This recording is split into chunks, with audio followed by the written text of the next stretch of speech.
Alright, so boom. We've seen tempers flare, we've seen temper tantrums before, but I don't think we have ever seen anything like what Antonio Brown did this past Sunday as Tampa Bay went on the road to MetLife Stadium to take on the New York Jets in a game in which they were surprisingly trailing by 2 scores at this point in the third quarter when Antonio Brown absolutely lost his mind. Taking off his pads, taking off his gloves, taking off his undershirt. He took off everything but his underwear and his game pants because he didn't want to get slapped with a fine for public indecency. Now, this begs the question. One's got to wonder what events led to this particular point where you can see such indignation invigorating inside of somebody's soul in which they begin to have a little bit of a conniption. They're apoplectic on the sideline, losing their mind, flinging equipment all over the place, thus resulting to them putting up the deuces and exiting stage left, or I should say field left. Some speculated straight out of the gate that this was the Tampa Bay Buccaneers refusing to throw the football Antonio Brown's way in an effort to prevent him from collecting the incentives in his contract. 8 catches, 55 yards, and a touchdown away from $1 million, and I got 2 games to collect that? That's like taking candy from a baby. Evidently, Antonio Brown was 28 catches, 255 yards, and 3 touchdowns away from $2 million in incentives that he had asked for prior. But the only problem with that theory is he was targeted more times this year than he was last year, despite the fact that he missed 10 games. Now, that's bizarre. What happened? You want to know the real reason why Antonio Brown left the field? It's because he forgot to place his picks on Bounty Sports. And now a word from our sponsors. Bounty Sports has a pick'em style daily fantasy sports platform that levels the playing field where anybody can win. Just pick the teams you think go win, compete against other fans, win cash prizes. It's that simple. It's the last week of the season and I refuse to take any L's. We going $4 in and we about to win over 1,000. Tennessee taking on the Texans. I heard Derrick Henry might be coming back. Oh, Henry for the victory. Washington football team and the Giants. Between 2 abysmal teams, if Mike Glennon is starting, give me Washington winning. Pittsburgh and Baltimore. I'm rolling with Pittsburgh. Carolina, Tampa Bay. Tampa Bay will destroy them. Cleveland and Cincinnati. Cincinnati already clinched the division. The Browns don't have Baker Mayfield. Give me Cincinnati. Saints and Falcons. The Saints are still fighting for their playoff lives. The Falcon season is over. Give me the Saints. Buffalo Bills and the Jets. The Buffalo Bills need to win this game to solidify the AFC East. I'm rolling with the Bills. Colts taking on the Jaguars. I need the Jacksonville Jaguars to win. And in fact, the Jaguars haven't lost at home against the Colts since 2014. I'm taking the Jaguars. Upset alert. Patriots taking on the Dolphins. The Dolphins won in week 1. But if Damian Harris never fumbled, the Patriots probably would have won on a game-winning field goal. Give me the Patriots. Packers and the Lions. You already know we rolling with Green Bay. Minnesota and the Bears. Well, I don't know if Kirk Cousins is going to be back yet. I don't think so. Chicago is still abysmal as well. It's anybody's game, but I probably go with Minnesota. Chargers and the Raiders. Whoever wins is going to the postseason. A lot of people are talking about possible, scenarios where there ends in a tie. I don't see any of that happening. Give me the Chargers to win on the road. I lied. Give me the Raiders. I'm rolling with the Raiders. 49ers taking on the Los Angeles Rams. The Rams already clinched the division and also clinched the playoff spot. I don't see a situation in which they're going to rest. Give me the Rams. And last but not least, Seattle taking on the Arizona Cardinals. Give me the Cardinals to win. Actually, no. Give me Seattle to win on the road in Russell Wilson's final Seattle Seahawks game. You heard that right. Enroll me right now. $4 to win over 1,000. Give me the money. I will be victorious. It's the final week of the regular season, so you don't want to miss out. Do yourself a favor and click that link in my description. Head over to Bounty Sports and use referral code Adonis, and you'll receive a free $5 credit. No deposit needed. May the odds ever be in your favor. And now back to your regularly scheduled program. I kid.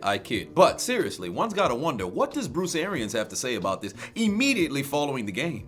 What happened to Antonio Brown? Did he quit? I've never seen a guy leave a field like that, and is this the last strike for him? He is no longer a Buck. All right, that's the end of the story. Let's talk about the guys that went out there and won the game. Well, damn, that was fast. I wonder what Antonio Brown's reaction is. I don't care. I don't give a damn. I don't give a shit.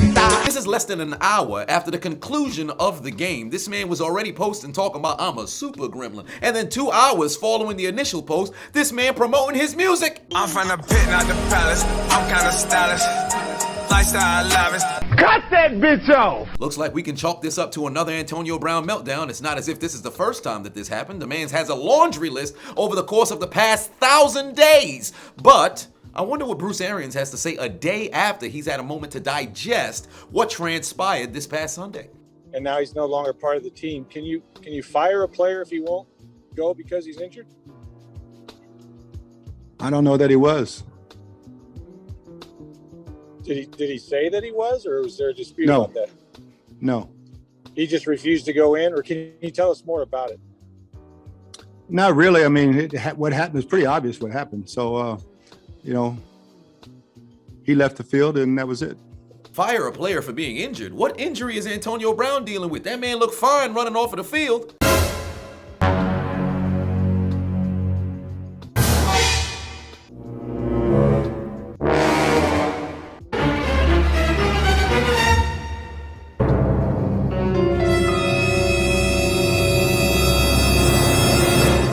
That's right, he was dealing with an ankle injury. In fact, he hadn't played football since week 6 up until week 16 when they took on the Carolina Panthers. And in fact, he was still listed as questionable, despite the fact that he was suspended for 3 games for a fake vaccination card, which is still a felony. I know it's not federal, it's felony in some quarter states, but still, how the hell is there no kind of disciplinary action from the coach? Remember when Bruce Arians said that if there was one mistake by Antonio Brown, he'd be up out of there? But he himself said out of his own mouth, after Antonio Brown returned from the suspension, he told him He was not going to be released. That we're going to stand by him, and everything was good. Everything was great until the third quarter. Hey, this guy's a great big phony. That's right.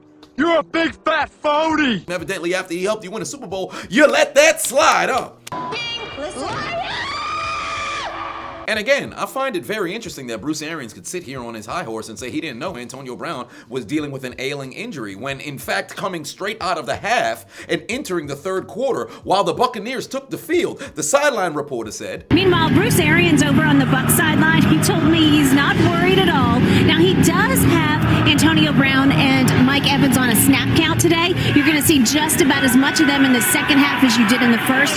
You really want to see him establish a better rhythm. so you mean to tell me somebody's on a snap restriction and you didn't know they were injured? That doesn't make any sense. Somebody lies. Now somebody I don't know who, but I'm telling you, somebody's lying. It's 2 completely different stories. Bruce, just to clarify on AB, so you didn't tell him to leave. He left completely on his own in this thing yesterday. We had a conversation and he left the field, yeah. Now, let's get to the meat of this conversation. Let's take a look at Antonio Brown's statement. First of all, I'd like to express my gratitude to the Bucs, fans, and my teammates. The Bucs helped me return to productive football after I had difficulties that could have ended my career. We worked together to resolve those difficulties, and I will always appreciate that. Being a part of a Super Bowl champion team and then a contender is a dream come true. I make mistakes, I'm working on myself, and I have positive influences around me. But one thing I do not shy away from is playing hard on the field. No one can accuse me of not giving it my all every play. Because of my commitment to the game, I relented to pressure directly from my coach to play injured. Despite the pain, I suited up. The staff injected me with what I now know was a powerful and sometimes dangerous painkiller that the NFLPA has warned against using, and I gave it my all for the team. I played until it was clear that I could not use my ankle to safely perform my playing responsibilities. On top of that, the pain was extreme. I took a seat on the sideline and my coach came up to me very upset and shouted, "What's wrong with you? What's wrong with you?" I told him it's my ankle, but he knew that. It was well documented and we had discussed it. He then ordered me to get on the field. I said, "Coach, I can't." He didn't call for medical attention. Instead, he shouted at me, "You're done," while he ran his finger across his throat. Coach was telling me that if I didn't play hurt, then I was done with the Bucs. I didn't quit. I was cut. I didn't walk away from my brothers. I was thrown out. Being fired on the sideline for having a painful injury was bad enough. Then came their spin. Coach denied on national television that he knew about my ankle. That's 100% inaccurate. Not only did he know I missed several games with the injury, he and I exchanged texts days before the game where he clearly acknowledged my injury. He obviously knew that I was on the injury list. And the GM acknowledged after the game in text messages to my camp that I did tell Coach about my ankle pain on Sunday. I know we were losing to the Jets, and that's frustrating for all of us, but I could not make football plays on that ankle. Yes, I walked off the field, but there's a difference between launching from the line and taking hits compared to jogging off the field with a rush of emotions going through your mind. I am reflecting on my reaction, but there was a trigger. The trigger was someone telling me that I'm not allowed to feel pain. I acknowledge my past, but my past does not make me a second-class citizen. My past does not forfeit my right to be heard when I'm in pain. First they cut me, now they cage me. Instead of asking how I felt or getting to the bottom of it, the team texted my camp promoting a totally false narrative that I randomly acted out without any explanation. They even told us in writing, don't spin this any other way. I have stress, I have things I need to work on, but the worst part has been the Bucs' repeated effort to portray this as a random outburst. They are telling people that I first walked off, then I was cut. No. I was cut first, then I went home. They threw me out like an animal and I refused to wear their brand on my body, so I took my jersey off. As part of their ongoing cover-up, they are acting like I wasn't cut and now demanding that I see a doctor on their choice to examine my ankle. What they did not know until now is that on Monday morning, I had an urgent MRI on my ankle. It shows broken bone fragments stuck in my ankle, the ligament torn from the bone, the cartilage logs, which are beyond painful. You can see the bone bulging from the outside, but that must and can be repaired. The MRI has been read by 2 top orthopedic surgeons in NYC, including Dr. Martin O'Malley at Hospital for Special Surgery, not realizing that I already scheduled the surgery at HSS. The Bucs ordered me under penalty of discipline and within hours' notice to show up to a more junior doctor at HSS for another opinion. What a joke. They're playing like I wasn't cut, giving me a surprise attack order to show up to another doctor with no reasonable notice. They're playing this like I wasn't cut, giving me a surprise attack order to show up to another doctor with no reasonable notice, and setting this whole thing up as a basis to cut me because what they did on Sunday was not legitimate. Sorry, GM, I already received a confirming opinion from the top doc at the hospital you ordered me to go to. I love the Bucs fans, I really do. I love my teammates and everybody who showed me grace and believed in me. I gave the Bucs everything I had on the field. What the organization is doing now needs to get cleaned up. I do not understand how people publicly claiming to be concerned about my mental health can do these things to me in private. Once my surgery is complete, I'll be back to 100% and looking forward to the next season. Business is gonna be booming.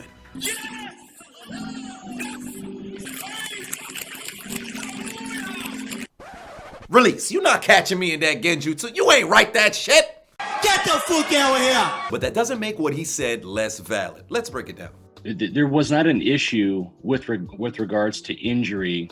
The conversation you had with Antonio Brown was not one regarding his ankle injury. No.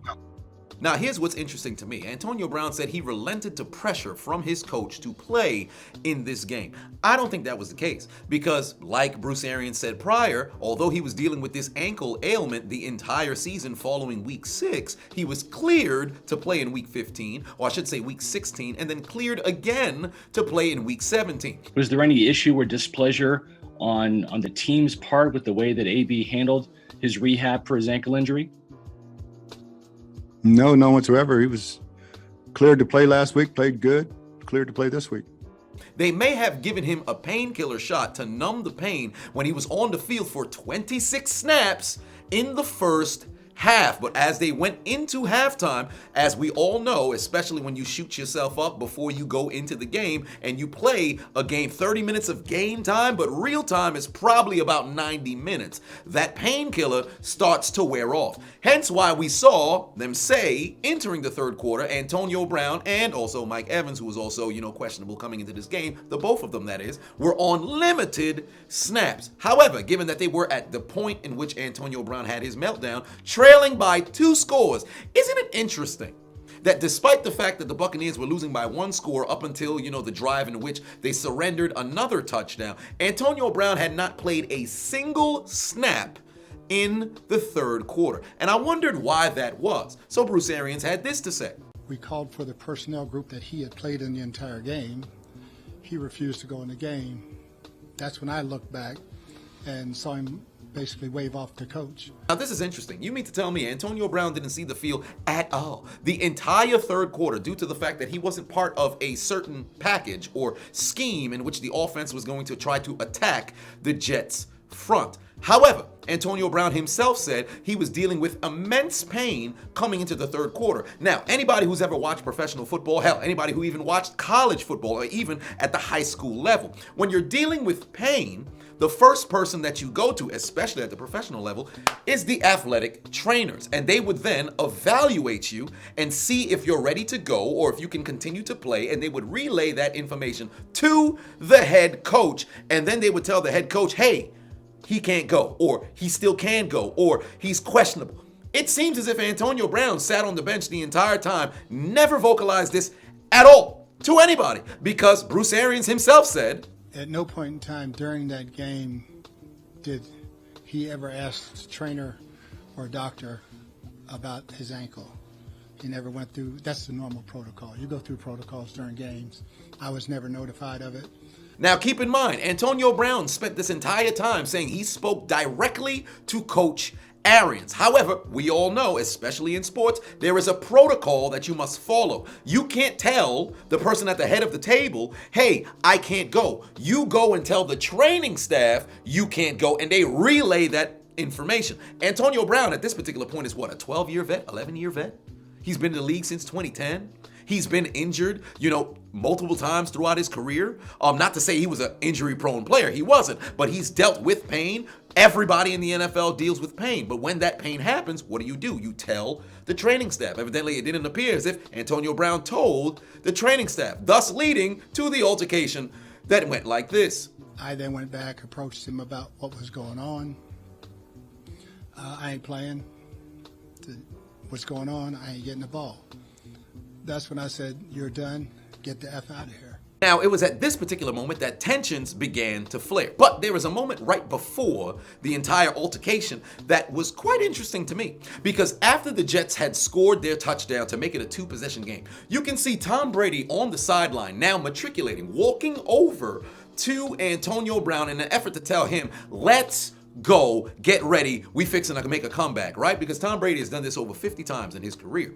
However, it seems as if Antonio Brown, he said he was sitting on the bench next to his coach the entire time. So that now says that it's accurate. But why is it that the coach never relayed the message to Bruce Arians? Perhaps because Antonio Brown had never told the coach that he was dealing with this kind of pain to which he could not return back into the game. Because the only reason why we never saw him on the field in the third quarter was because the offense never called the offensive package to have him on the field. We called for the personnel group that he had played in the entire game. He refused to go in the game. So it's not as if the man was on the bench the entire time because they knew he was hurt, and the limited snaps that was called at the beginning of the half, we can signify that Bruce Arians had no clue that this man was dealing with this immense pain that prevented him from returning back into the game. All right, that makes sense. Now, I know what you're thinking. What about those texts that Antonio Brown exposed between him and Bruce Arians? I'm happy you brought that up. Let's explore it. Now, this is prior to the game against the New York Jets. Antonio Brown was contacted by Bruce Arians. He responded back saying that he was getting some work on his ankle. Now, you see Bruce Arians say, come see me in the morning. We'll talk about this. Definitely want you with us in case you're ready. No, you saw the text. I mean, it was out there. So, it's, if you can go on Saturday, I want you with the team in case you can go. He participated in the Saturday walkthrough like he was going, so there was never another question about it. And I knew patience in this manner would pay off, right? Because initially, this video was supposed to go live yesterday. I had a whole lot of more investigative reporting than I had going on over here. But leave it to Antonio Brown to shoot himself in the foot. I was going to wait until later to go bring up, the situation and the argument regarding targets, but let AB say it himself. If Tom Brady's my boy, why am I playing for an earnest salary? Right. You my boy though, right? Right.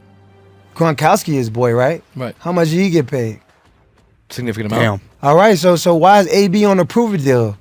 Who's better than me over there? Let's be real. Now, given that Antonio Brown said this directly from his mouth, we know this is indeed the truth. All this talk about possibly having issues with the ankle, nothing but rubbish. All right, he was upset that he was on this limited snap count. He was upset that he wasn't getting the targets. Instead, the ball was going in Gronkowski's way. This does nothing but back up and embolden Bruce Arians' initial comments. Moreover, I think this now absolves the Buccaneers of any wrongdoing because Antonio Brown came came into this game, tried to restructure, the contract to where he can have it fully guaranteed, all of those incentives, rather than play on a production-based, contract. He wanted to make sure everything was already guaranteed so he could go out there and get as much money as he possibly can, rather than go and help his team win. He cared selfishly about his numbers. He just vindicated it.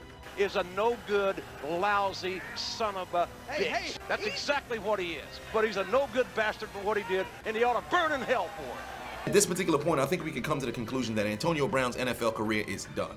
All right, there is no reason for any organization to bring this man in, regardless of how talented he is. He doesn't care about the team. He don't care about his teammates. He only cares about himself. You're losing by 2 scores here, right? Granted, Tom Brady is throwing the football this season more at age 44 than he has his entire career. He leads the league in completions, leads the league in attempts. You're losing by 2 scores. You think they about to hand the football off? Absolutely not. They just called your number. You did not go into the game. Why? Because of my ankle. Oh no! Because you didn't want to, go into the game and then not have the football come your way. You had 5 targets in the first half. You wasn't about to get in until just now in the third quarter. You're losing by 2 scores. Anybody with a logical brain would have known, hey, Tom Brady's going to get the football into the hands of the best players. If you believe you're the best, the football will be coming your way. You said yourself out your own mouth, Tom Brady's your friend because you're a very good football player. Tom Brady's my friend. Why? Because I'm a good football player. He need me to play football, right? These guys called me to win the Super Bowl, not for the toilet bowl. I beg your pardon? Anybody with a brain who understands football, moreover understands Tom Brady, knows he's going to get the football to his playmakers one way or another if he's trying to win a game. And we know Tom Brady's the ultimate competitor, and he's going to do everything in his power to go and win that game. And lo and behold, he led Tampa Bay back from 2 scores, and they won. You don't think a ball would have went Antonio Brown's way? But evidently in Antonio Brown's mind, to hell with the football coming my way. Why are you throwing it to Gronk first? Why are you throwing it to Mike Evans first? Excuse me? Mike Evans is one of the most unselfish football players in the league right now. Mans took a whole step back. He was a multi-Pro Bowler. Never had under 1,000-yard season. He allowed the targets to go elsewhere while AB showed up. And then when Gronk showed up, never complained. Why? Because winning is what's at the forefront of this man's mind. But Antonio Brown, to hell with winning. He got his Super Bowl last year. Now he wants to get as much numbers as possible. To hell with his teammates. He don't care about them. As long as he capitalizes on them numbers and continues to have his name up in lights, that's the only thing he cares about. We called for the personnel group that he had played in the entire game. He refused to go in the game. That's when I looked back and saw him basically wave off the coach. I then went back, approached him about what was going on. I ain't playing. What's going on? I ain't getting the ball. That's when I said, "You're done. Get the F out of here." And that's the end of it. And we're working on Carolina. That's the end of the story. And hopefully it ends today. Take into account what transpired.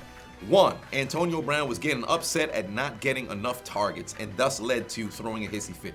2, instead of going into the game when he knew he was physically fit to do so, because initially, like I had stated earlier, when you take them shots, those painkillers, and it starts to wear off, at that particular point, you're going to be dealing with immense pain. But we just determined this man's primary reason for not entering the game had nothing to do with the ankle. He could have still, if he was getting the targets, I'm pretty sure he didn't win the game. Hell, last week against Carolina, that's exactly what happened. You saw that brother have over 100 yards, had a great game, had no complaints because the football was coming his way. So had he been getting the football his way in the third quarter, or he seen the field in the third quarter, he would have never thrown that hissy fit. So he adamantly tells Bruce Arians, who's the head coach, he not going back into the game. But before we even get to Bruce Arians, he never told the athletic trainers that he was dealing with this additional pain with his ankle. That's 3. Then he proceeds to throw a hissy fit we ain't never seen before in any level, where somebody takes off their pads, takes off their undershirt, takes off their glove, throws it into the stands, then jogs off the field in the midst of the game,